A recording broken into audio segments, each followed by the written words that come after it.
Good morning everyone from Kuala Lumpur. It's very early. So, let's talk hotels. So I'm going to be taking you around two hotels that I've stayed in Kuala Lumpur, in Bukit Bintang exactly. It won't be, can you see that hotel just there? I don't know, where's my finger? Just sticking up there is the Ramada. Well, yeah, my shoestring budget doesn't go to stay in there. But I'll show you around my two hotels and then I'll give you my penny's worth on things that could save you a bit of a headache when you're travelling. So let's go to the first one. So the first one I stayed in was this, the Lacombe Hotel. Before I take you inside, I just want to show you that quick view there. Look at that tower, fascinating. The main plus point for before we have a look around of this hotel is that curry shop next door. That is the most amazing food. So if you stay here or you just want a fantastic eat, I think it cost me $2.50 for a huge plate of food and the nicest chicken tikka I've ever had in my life. So you can just come down and eat from there, look up the hotel, come down, eat. But anyway, let's go inside, show you around. Okay, the room tour. So it's very basic, it's just a place to lay your head. And when you're traveling, that's all you really need. Got a big cupboard if you need a load of space. Your TV on the wall. I have to say, coming over from Cambodia, that is a comfy bed. The Cambodians like rock solid beds, but this has just got a little bit of soft to it. Let's go in here. Hello, Baghdad. We'll come in. We've got the usual wet room. That shower, that's really good. It looks like it's antiquated, doesn't it? But no, trust me, that's a really good shower. You've got the basics in here. So that's about it, really. There's nothing much to show you.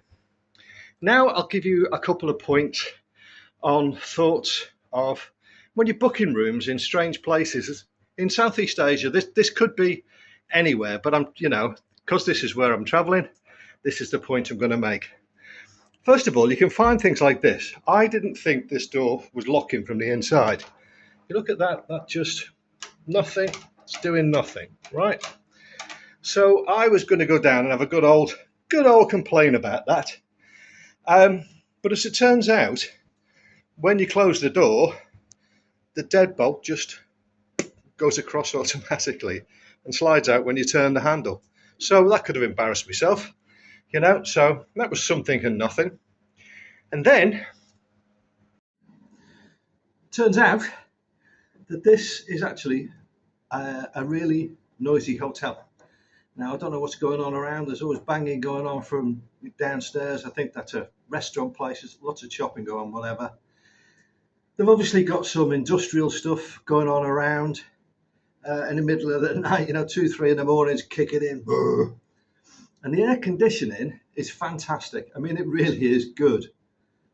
However, it sounds like not an aircraft taking off. It sounds like a rocket ship taking off. And so it's lucky that I only booked a couple of nights here. And so I'm moving on to the next place. But all in all, the Lacombe Inn, it's worth it for a short stay. It's definitely worth it for the food next door. Anyway, let's bugger off to the next place. Now the next one is this, Swings and Pillows. It's a cracking place so far, although I haven't booked in yet.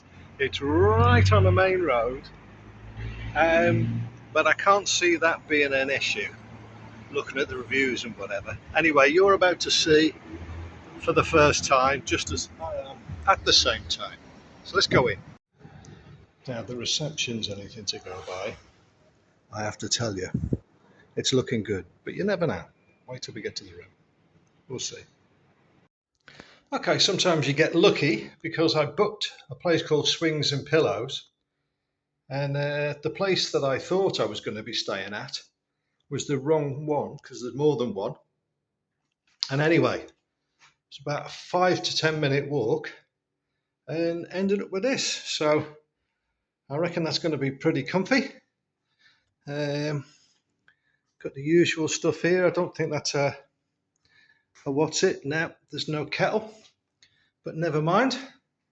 It's not you know, it's not a deal breaker, if you like. Big wet room. This is pretty. See, where's the shower? Oh yeah, there we go. There's the shower. But definitely a big wet room. So all in all, this one seems okay.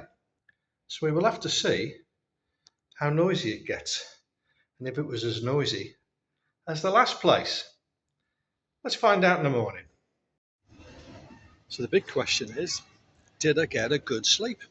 Well, actually, I got a fantastic sleep in comparison in the second hotel to the first. Now, both had their good points. Both really didn't have bad points, apart from the first one was a bit noisy and did disturb my sleep, which I suppose is a downside. But the second one, it's called Swings and Pillows, and as I mentioned, there's more than one um, in Bukit Bintang area. So I will put in the description at some point which one I was in.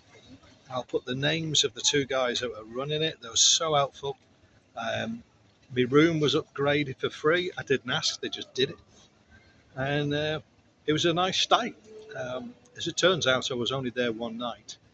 But when I returned to Kuala Lumpur, Malaysia, I can tell you, if I'm staying in Bukit Bintang, I will definitely be staying in that second hotel. It's well worth it. Couldn't recommend it enough.